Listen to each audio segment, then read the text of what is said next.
I am Dorothy Jones-Davis, Executive Director of Nation of Makers.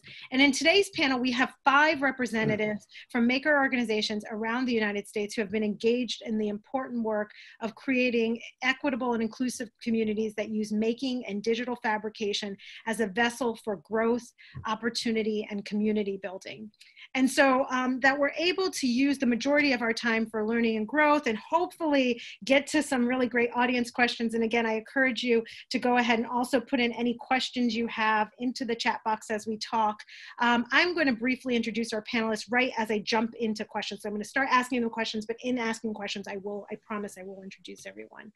So to start out, I wanted to start out with sort of a declaration, of something that I think we all believe.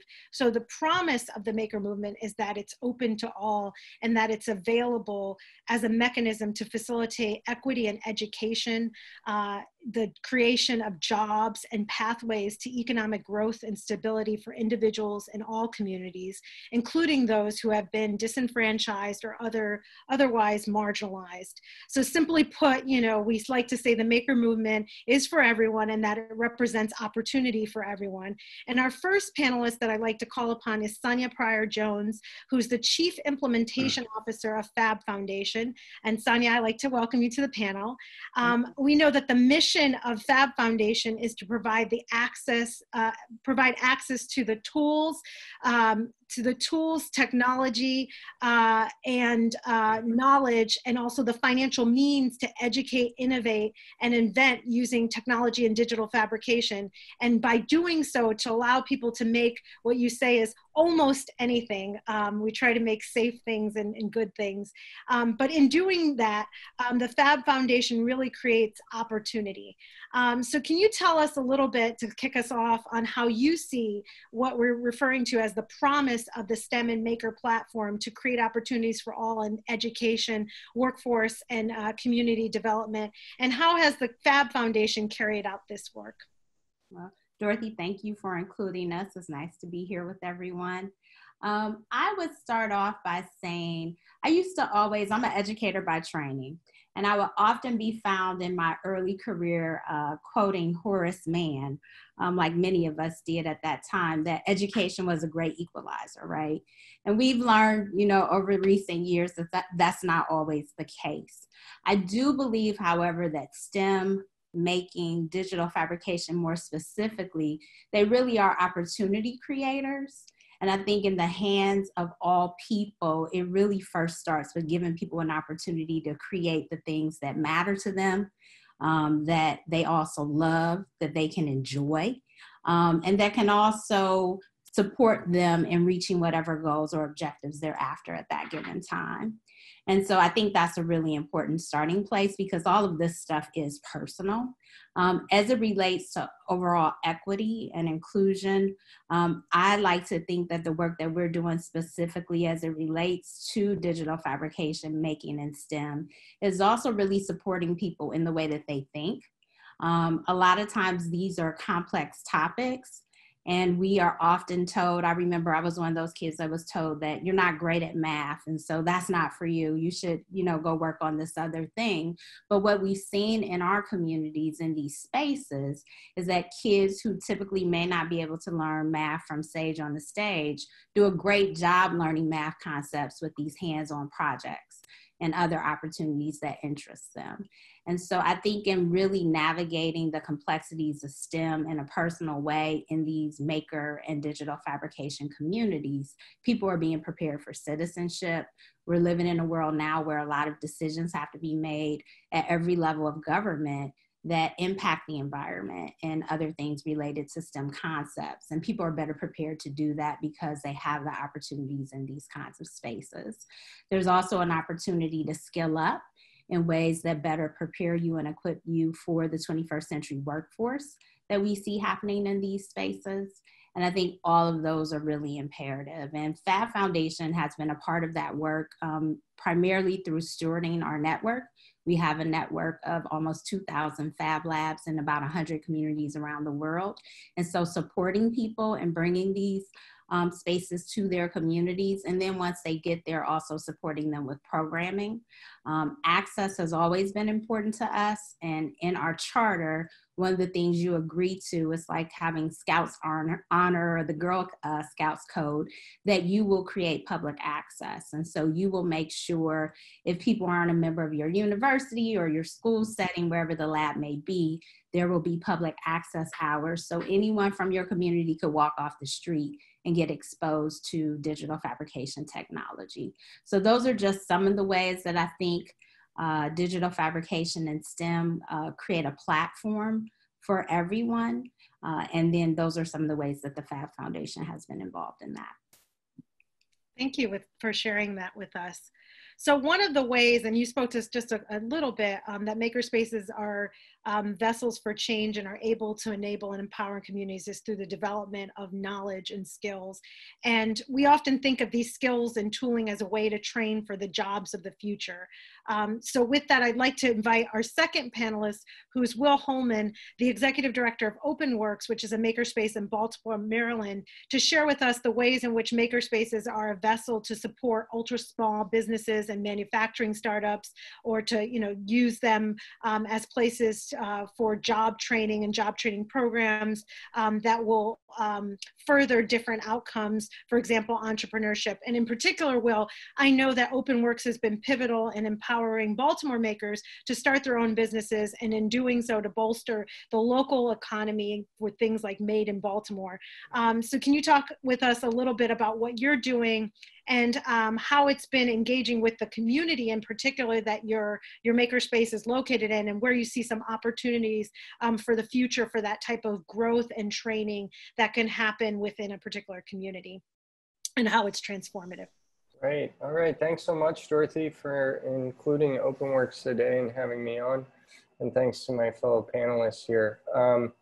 So OpenWorks opened 3.5 years ago, and one of our primary missions is really creating inclusive pathways to economic development for folks that have been left out or left behind by the economy in recent years. And as COVID has kind of blown up the way that we do business and a great many other things, many of the small businesses that we've been able to nurture over the last 3.5 years have fallen through the cracks of the bailout programs developed by federal and state governments. They're just too small. They're sole proprietors, or they may not be formally licensed or registered. And so by providing a large professionally run facility, providing studio space, providing access to markets, and providing wraparound services with partners like Innovation Works and Made in Baltimore, we're helping these small makers get back on our feet. Pre-pandemic, we supported 55 small businesses and nonprofits out of our space, representing 88 jobs. And those figures come from a groundbreaking study conducted by the Coppin State University College of Business, spearheaded by Professor Dr. Ron Williams. I will drop the link to that study in the chat, but to our knowledge, it was the first in-depth economic analysis of the knock-on effects of putting a makerspace in a disinvested community. So that 50 or 60 page report really gets into how entrepreneurship can be fostered, how job training factors into that, how youth development work factors into that, and how by building all these tiny businesses, they create jobs, and so on and so on and so on. And so post-pandemic, we reopened a few weeks ago. We're really focused on helping those businesses get back on their feet. And we know in times of great economic disruption, there's usually a lot of entrepreneurship that kind of grows out of those ashes. So we stand ready to kind of help stand up a new generation of businesses. That's awesome. And I want to plug for you guys tomorrow, right? You have one of the Maker Showcase slots that's happening tomorrow to showcase the report. Is that correct, Will? Yeah, so actually Dr. Williams' next research project is a case study of our COVID response project called Makers Unite, where we crowdsourced parts and made over 28,000 face shields during the kind of 3-month height of the lockdown here in Maryland. I know lots of spaces have been doing great work around that, but he took the opportunity to really analyze it and kind of show how our model worked in hopes that other people could learn from it. Thank you. Thank you for sharing. And so obviously our first two panelists now just have spoken about the promise that makerspaces provide to local communities, which is the creation of opportunities in education, job creation, workforce, and entrepreneurship.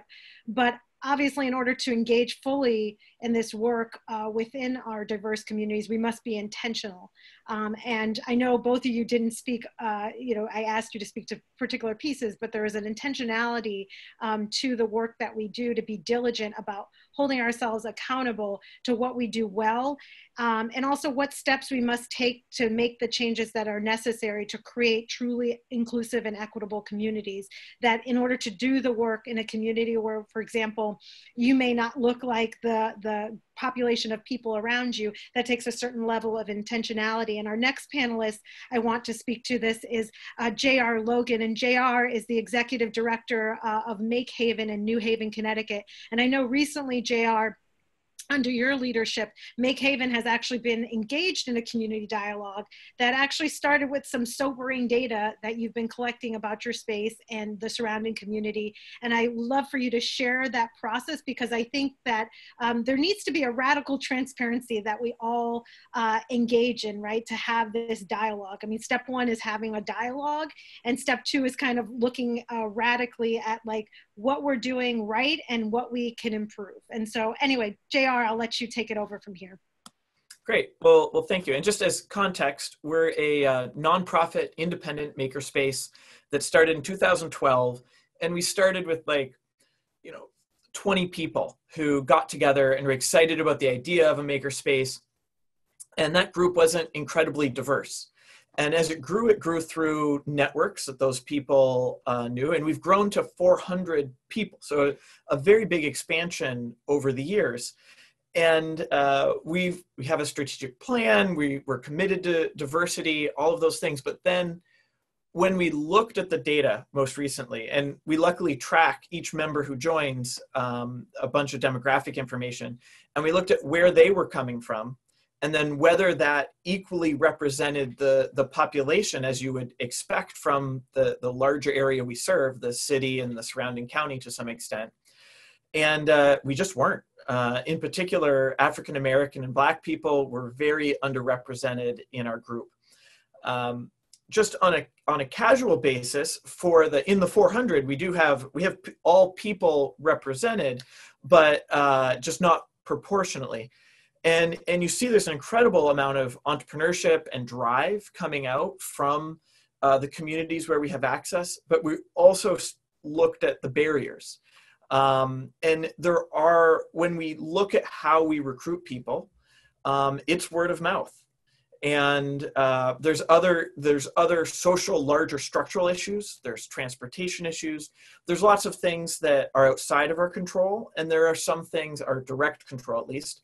And then there's things that we can approach directly. And so we've been going through a process of looking at each of these barriers, bringing our various committees together. We have, marketing and outreach and our internal committees for your experience, and discussing in these groups what we can do to systematically, as an organization, remove or reduce some of these barriers, and then pick the best strategies of the big list, because the list gets really big. Pick what we can do. So that's how we've been approaching it. And I think that there's benefits not in only the strategies that you find, but in the involvement of the larger community and the shared work of accepting that challenge and being more welcoming and transforming yourself into something more powerful. Thank you. And I think, assessment, there's a big piece of assessment and understanding where we're at. And I want to go on to our next panelist, but I do want to actually call upon Will one more time, because I know that there were some intentional steps you took at the very beginning. And I know you've shared them before with the Nation of Makers audience, but I know that we may have some people that have not heard this.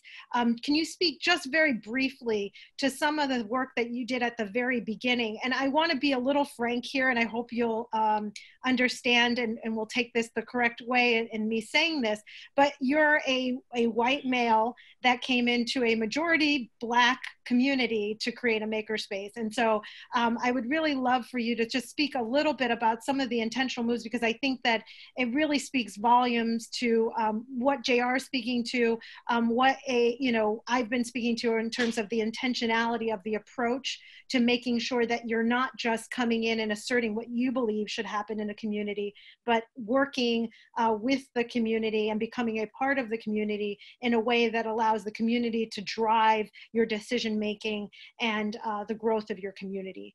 So could you just speak to that just a tiny bit? And I apologize, I know I didn't tell you I'd ask you about this. Sure.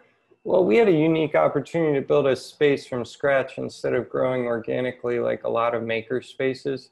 And as part of the architectural zoning review process, I had to go around to the adjacent community associations and ask for zoning variances. That was part of my first introduction to some of these community groups. And that gave me a built-in point to start building relationships with folks that lived in the neighborhood and had a vested interest in seeing what happened to this old warehouse.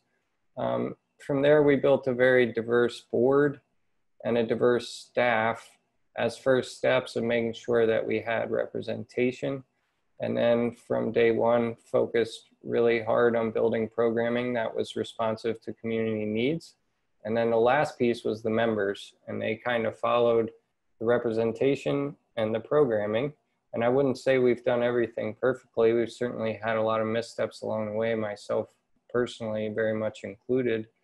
But just as JR has been honest about assessing mistakes and trying to move through them in a transparent way, we've tried to do the same. Thank you for sharing that experience. And so, as I said, the work of assessment is really, really important in understanding what your community is, to really understand the gaps between what actually is going on and what you're aspiring to have happen. And one of the things that I think is striking, and obviously the theme of this year's Capitol Hill Maker Faire, and much of what we've been doing over the last few months, is really, making in the time of COVID. And what we realize is that inequities are just magnified in times of crisis, right? So if we don't do this the right way, then when we get into a crisis moment, all that happens is we see that inequity, really, really grow. And so during, the pandemic, one of the things we noticed right away is that although many groups were unable to procure the necessary personal protective equipment that they needed, we know that the shortages were exacerbated in marginalized communities, especially in the minority, poor, and rural communities. And I know that many of your spaces responded to the crisis and tried to rectify this inequity in different ways. But I'd like to call on our next panelist, Rachel Saad, from Ace Monster Toys Makerspace.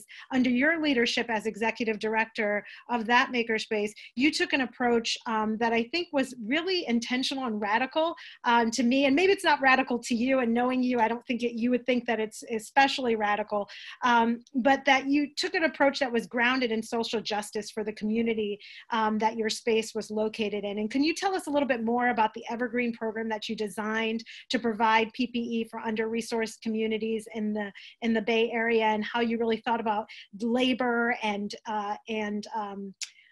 compensation for work and just all the different pieces? It's a very exciting program, and I would love for you to share it. Thank you, Dorothy. I'm super excited about this program, but way back in March, which is when our lockdown hit, we hit the ground running like many makerspaces did, and the Bay Area in total did a very bottom-up response in our maker community here. And the first response was very traditional, in so much as we responded to first responders and healthcare workers and their needs, because that need was extremely amplified. And when I went to go work on this in greater projects I was part of, my personal projects, and in program development for ACE Makerspace, we decided to, as you say, take a radically different track. We didn't look at healthcare need requests. We talked to healthcare workers and asked, what is the most meaningful thing to do in the community? And it reflected our value of provide the people who don't have any resources PPE so they never get to the hospital. And it was very direct. Alameda County, if you look at our COVID map, it is very stark. The most hit area in Alameda County is less than 1/8 of a mile from the least hit. And if you look at the demographics of what those communities are made up of, it's one is affluent and white, Alameda Island. That's the predominant racial makeup in that community. And East Oakland is predominantly Black, Latino, and other various immigrant populations. 1/8 of a mile of difference in distance. And they're on either spectrum of the curve of that. And so what we did differently is, instead of taking requests for PPE, we reached out to the people already doing social good in those under-resourced and hard-hit areas, created relationships with them in order to, A, figure out the right thing to make that worked for that community and was meaningful, and B, access appropriate distribution. We have a similar story to JR's Makerspace, in so much as we were founded 10 years ago by 20 people, predominantly white men. Nobody was interested in white knighting this problem. We were interested in reducing harm. And we learned a lot of lessons. We did a lot of things imperfectly. But we gained a commitment to doing this work continuously because the problem's not going away. And we were super lucky in framing the goal for this new program to continue to provide targeted PPE to under-resourced communities. We hit the Black neighborhoods in East Oakland. We hit the unhoused camps in our own neighborhood.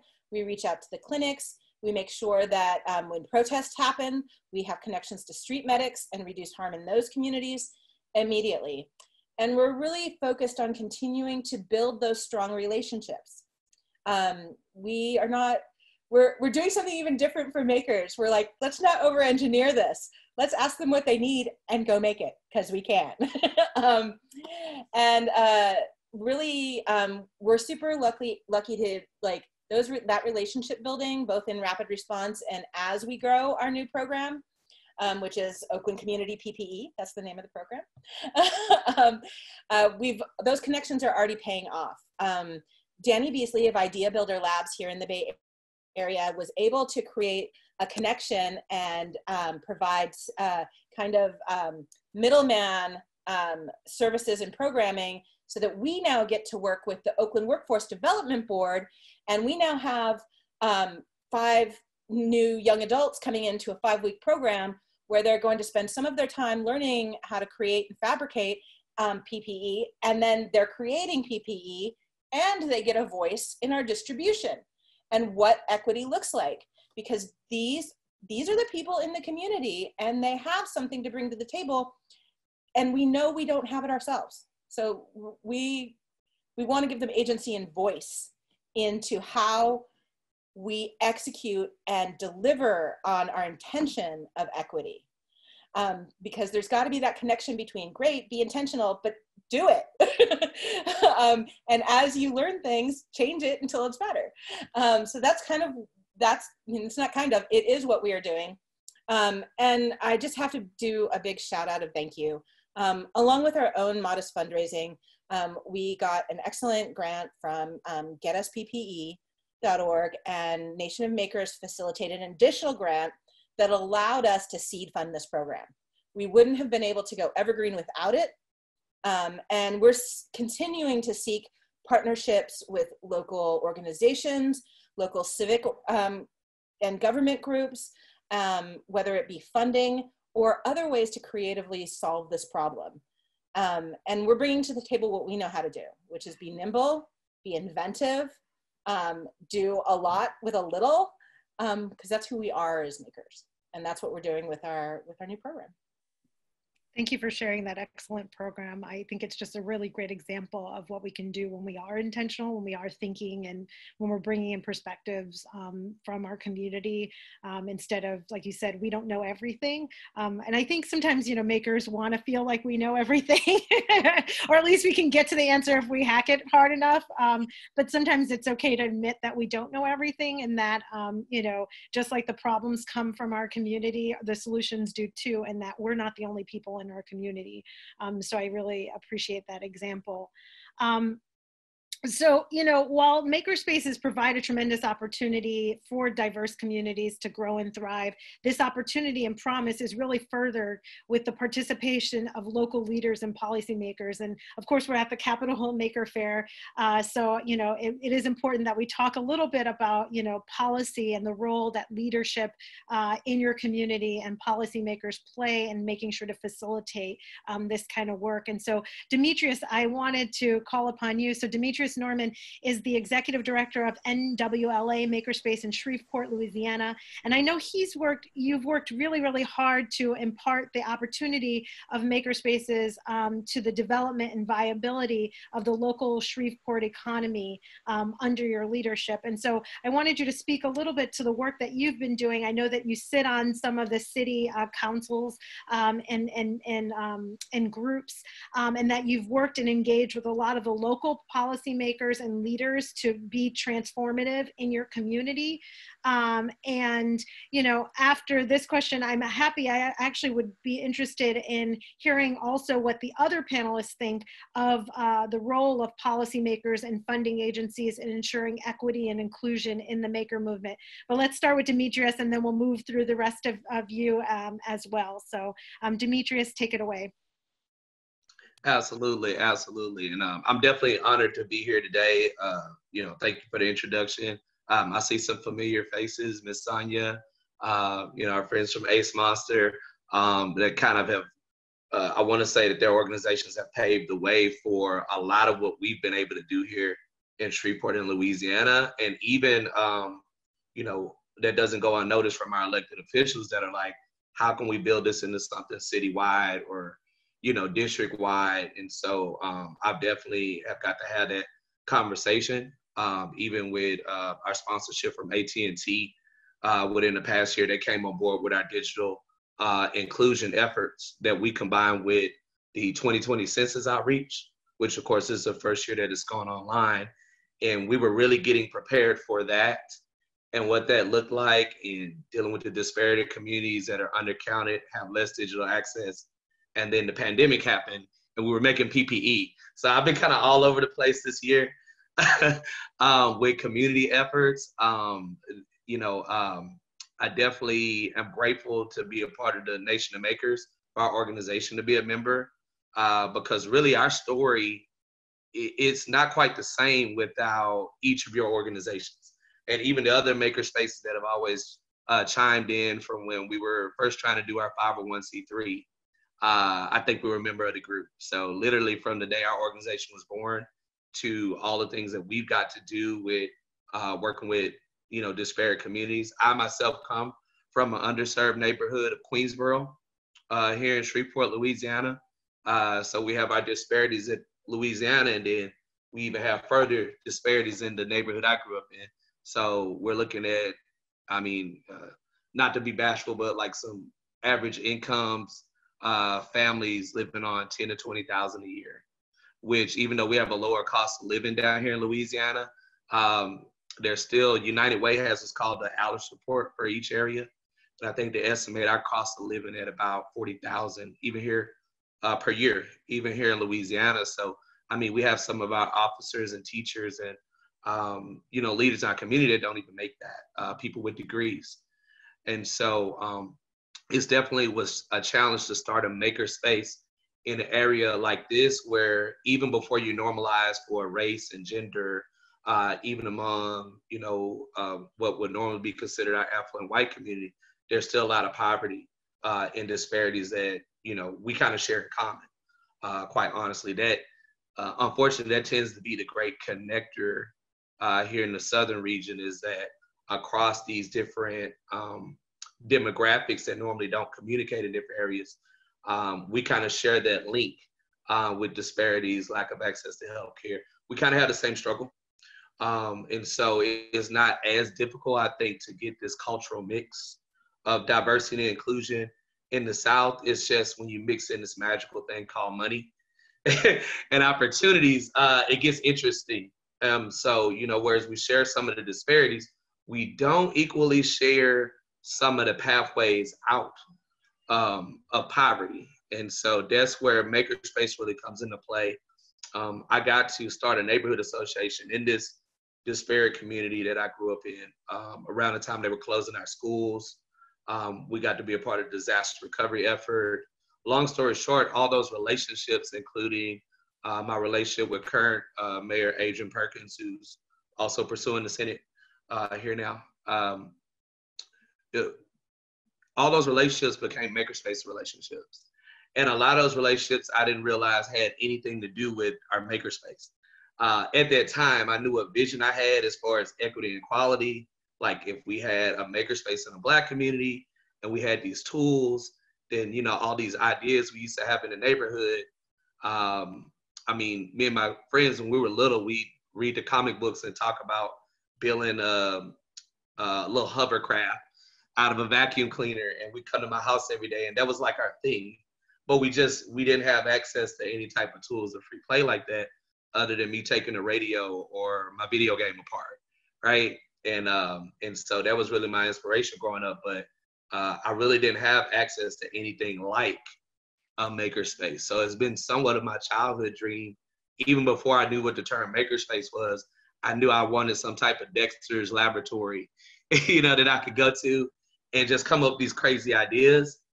A lot of the people I get to bring from my neighborhood now, like Queensboro, Allendale, Lakeside. I mean, I know y'all are all over the country, but these are low-income communities within a small city here in Louisiana. So, you know, underserved communities all over our city. I get to bring them to this makerspace and just blow their minds with, you know, yes, you can do this. And so, like, we have a program now where we're donating computers to underserved families, low-income families, to help close that digital divide, which is another type of disparity that I don't think is quite enough attention at this point. And that'll kind of drive home my whole discussion. The reason I'm so focused and we're so focused with digital inclusion and the digital divide is that before you even get to the makerspace point, I myself was proactive in going and getting into a computer repair class in high school. You know, by the time I finally got access, going to the local Job Corps when I didn't finish high school on time, taking the technology certification while I was there, and then going to Grambling State University, historically Black college, university, and majoring in engineering technology. I had to do all that, plus get into corporate America and figure out how to survive there and stay there as only me, and then learn how to start a nonprofit and meet like the highest elected officials in the land just to get into a makerspace. I had to create it from scratch. And I had to find other people in my community that were crazy enough. Oh, I see the message. I'm gonna send y'all an email. I had to find other people that were kooky and crazy enough and had a little bit of extra money like me, but cared about people from the lower class to start this thing. Because even when I found other makers, they weren't always people that were into social justice. And I'm a person that, because of where I came from and because of how I came up, being a member of National Society of Black Engineers for years, starting chapters here, I was very passionate about lift as you climb. I know a lot of people looked out for me and made sacrifices so I could get out. And so I just wanted to be intentional about, even beyond just reaching out to other Black people. I recognize my mom and women that looked out for me, the struggles that women have, even when they feel like the makerspace is kind of a boys' club. I've listened to that and listened, you know, very empathetically and said, hey, I don't want anybody to ever feel like I felt being the only Black guy in a room full of tech people. And so I know if women feel like that, members of the LGBTQ community feel like that. We participated in Pride events with Makerspace proudly and intentionally. We were part of a Juneteenth festival recently. We actually moved, we took over our Maker Faire license in Shreveport. We actually moved it to my neighborhood, Queensboro, to a low-income community. And, you know, we kind of were very relentless in pushing that whole diversity and inclusion and bringing everybody together. We did that in partnership with Power Coalition here in Louisiana, in partnership with the Shreveport Mayor's Office. I was appointed to serve on the Smart Cities Technology Committee, where we actually got to integrate some of these makerspace concepts, things I learned from Ms. Darkey and your different organizations in the Nation of Makers. We were able to start to weave that into the city plan for expanding technology. Like I say, the biggest hurdle, because I've obviously met experts that do all of this stuff with diversity, the biggest gap that I'm seeing is that whether we're talking about STEM or tech organizations, social justice organizations, or even the elected officials that I speak with on the regular, there's a big knowledge gap when it comes to defining the digital divide. And the struggle for me actually providing these, the PPE distribution, getting volunteers to manufacture PPE, I have a bigger learning curve to even get them exposed to the 3D printers, the laser cutter, first even get a laser cutter. We just got ours, thank you. And so I have to get them through the digital literacy level before we can get to the level of digital proficiency where we can actually fabricate and they fully get it. I actually did a social experiment with a couple of my board members from my neighborhood group where, you know, I brought them in as members. They had no clue what a makerspace was. One of my board members from our neighborhood group, her background is in sociology, very non-tech. And she just, again, just loved what I did in the community, what we did in the community together. She just assumed makerspace is something good if Demetrius is doing it. And that's how I become the gatekeeper for a lot of this stuff. She comes in and I think maybe a year later, she's one of my most active makerspace members. She's been learning how to use other tech tools, the Cricut, making all our shirts for our neighborhood reunion. I mean, I can't tell you the different members we've had just come in and, you know, they're like night and day from the time they come in. I've had a young gentleman come in that, you know, we waived costs for his membership. We talked about equity that the Fab Lab pushes. We do like a free maker day for the community that's open to the community as part of our agreement to be a certified Fab Lab.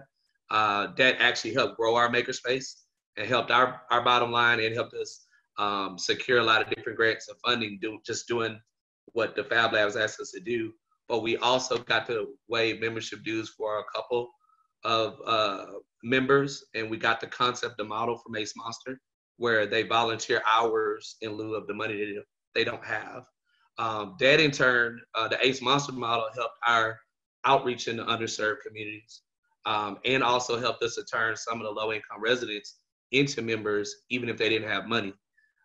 So, you know, just using kind of the different resources we have in our network, I was able to brainstorm some things, sell the board on it, sell our donors on it, and convert some people to members that normally wouldn't have been able to afford to be a part. Long story short, one of those young men that we waived the dues for ended up becoming a dues paying member through our relationship with Mayor Adrian Perkins and the Chief Technology Officer. We were able to get him a job straight out of college, working as a IoT technician, one of the first in our city. He's also secured his first patent, working with him during the time that he was there. So, and I see Sonia's got a hand up. Yeah. Sonia, do you want to speak a little bit to some of the partnerships and the ways that Fab Foundation is enabling this kind of work? And I want to say, Demetrius, it's always so great to hear from you, because I think, you know, when you first came to Nation of Makers, you were like, I don't know really that much about doing this and I need help, and please connect me to the people that are the right people to help me out. And I tried my best to help you and connect you, which is one of the things that we do as an organization. But it's just so great to hear all the ways that the community comes together and learns, and that this really is an iterative process, right? We keep trying and learning from each other. Best practices that you're hearing today, please take them home. Please reach out to all of the folks that are on this panel and beyond, and just, you know, let's try to keep doing this work. It's very intentional. It does take time. Sonia, I'm going to turn it over to you. And then I do want everyone to answer that last question. I would be interested in hearing about what you also think that policymakers can do. I know one thing I heard that is important is more funding for makers, especially makers in disadvantaged or marginalized communities. Funding that could be tied to certain economic outcomes would be really great, things like that. So I'm going to keep, advocating obviously for increased funding for the maker movement, which is what I'm already doing. Okay, I'm going to stop talking, and Sonia, take it over. First and foremost, I was applauding. That was a hand clap reaction for Demetrius and everything that he's doing in such a quick window of time in the making part of his life, but understanding all those things that prior to that prepared him. Queen Esther in the Bible, for such a time as this, for those who that verse. But I wanted to speak to the systematic opportunity in all of this. We heard a lot of practices that people are taking advantage of. And I think at a systemic level, there are 3 things that we've been involved in with partners that I think are important to mention, because this. Oh no, Sonia, you are breaking up. I don't know if you're able to turn off your camera in the hopes that that would increase your bandwidth.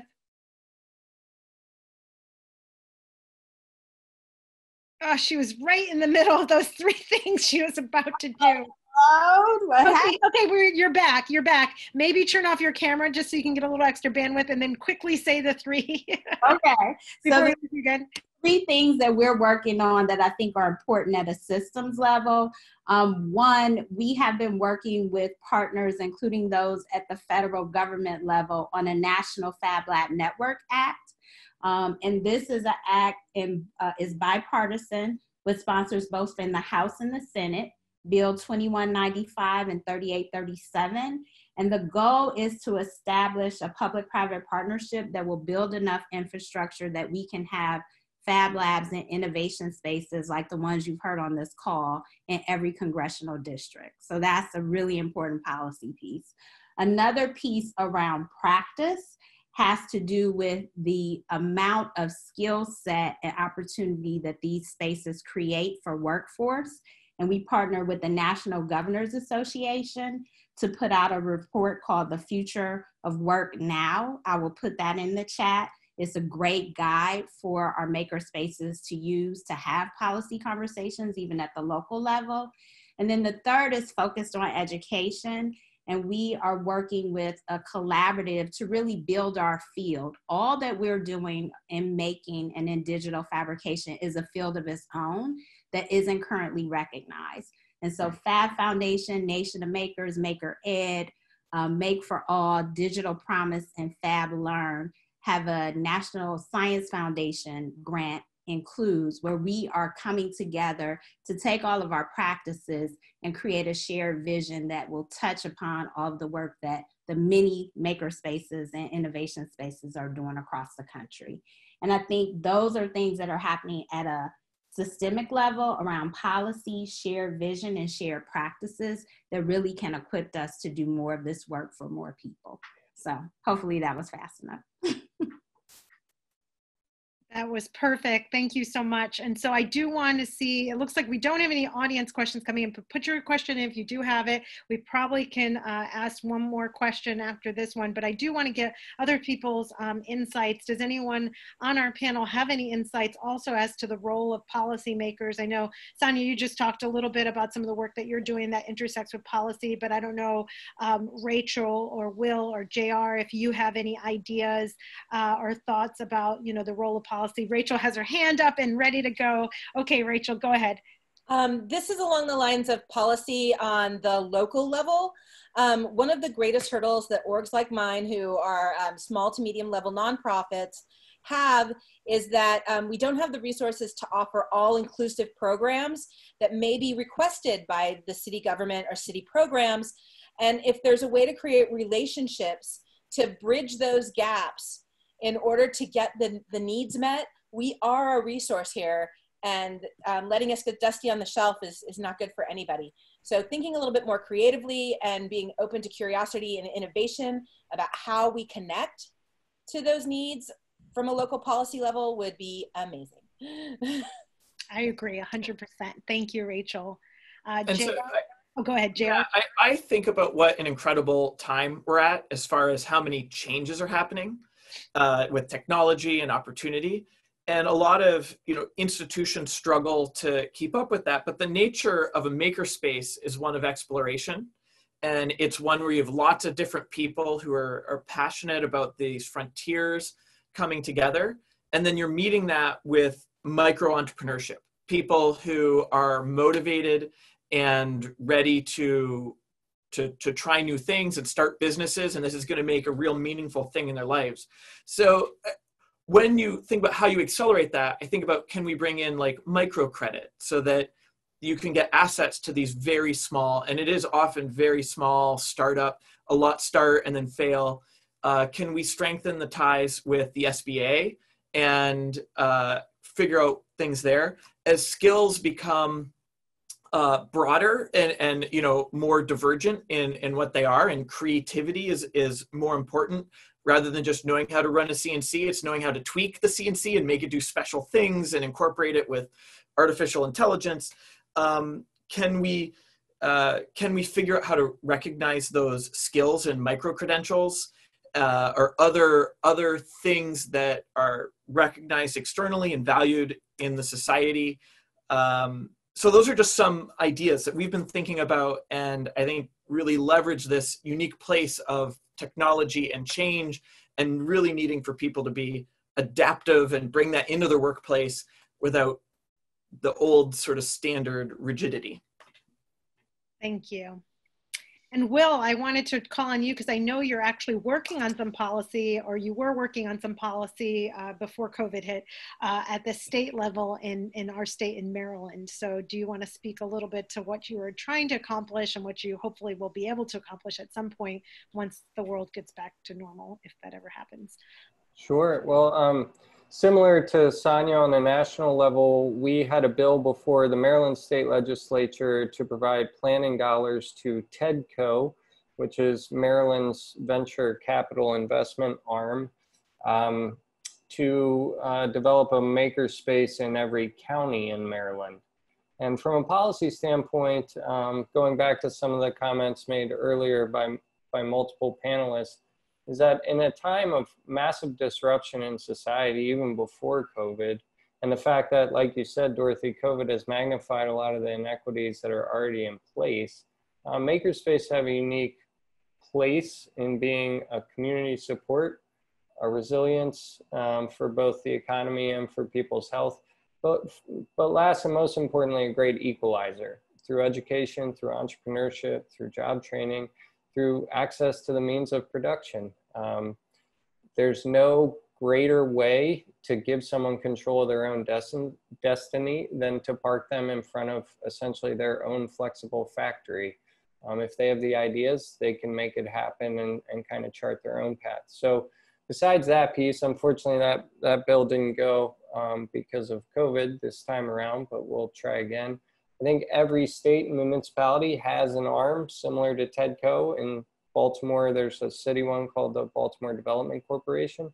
And these are also mechanisms, going to what JR said, to better distribute investment capital than the private market has done in a more equitable way and in a more flexible and low interest way for our tiny businesses that can't afford commercial interest rates and aren't going to get their foot in the door of the VC. And then lastly, loosening up and thinking more creatively about federal and state job training dollars, which tend to be focused on deep but narrow skill building, like you will learn everything about welding in this 8 weeks and then, go directly into a job. The jobs of the future are going to be far more like what Buckminster Fuller called skilled generalists. We need people that are creative problem solvers that know a lot of things about a lot of things instead of just a lot of things about one thing. 100%. Thank you so much. We do have one question, and I will try to get to it very quickly because we do have one more panel today, and I want to make sure people go to it. Quick plug for the next panel at 5 o'clock. We'll have a panel on making education in the post-COVID world. I think this is a topic a lot of people are really, really interested in understanding how we can make sure we have an equitable and inclusive education opportunity for all of our students and all of our learners in this post-COVID environment. The last question actually is around community engagement in particular with libraries. And so, you know, as we think about equity and inclusion, libraries are really that place. I knew I grew up in housing projects in Bridgeport, Connecticut, and the library was where I lived. And that really shaped my life because there were so many resources that I didn't have I wasn't able to access necessarily with my family's income or their ability to get these types of things. But my access to the local public library was truly transformative for me as a person. And so I'm curious how many of you, or if any of you are doing anything with the local public libraries, and if you could just speak to it, unfortunately, very quickly before we wrap this up. JR, do you have yours off? Yeah, so we have our local library has a mini maker lab that doesn't have the capabilities we do, but it's a great front door and introduction because they can capture many people, and they've made a lot of referrals to us. We've also done some speed lightning presentations together where we bring our networks together and talk about, we've done about entrepreneurship, and we've done about manufacturing and about various different technologies. So those have been enjoyable partnerships. Awesome, thank you for sharing that. And Will, I think you had your hand up. Yes, just briefly with the Enoch Pratt Free Library in Baltimore, we had been working with them pre-pandemic. Their bookmobile had been coming to OpenWorks, but then that grew. We're trying to get memberships included in their library of things, which where you can go check out like a pot for boiling crabs or a whole bunch of stuff that you maybe need once or twice a year. They also have museum memberships there. So we're gonna have some memberships with the library and some class passes with the library. So anyone who's a member of the library can come check that out and use the space for free. We just need to figure out a little funding for it.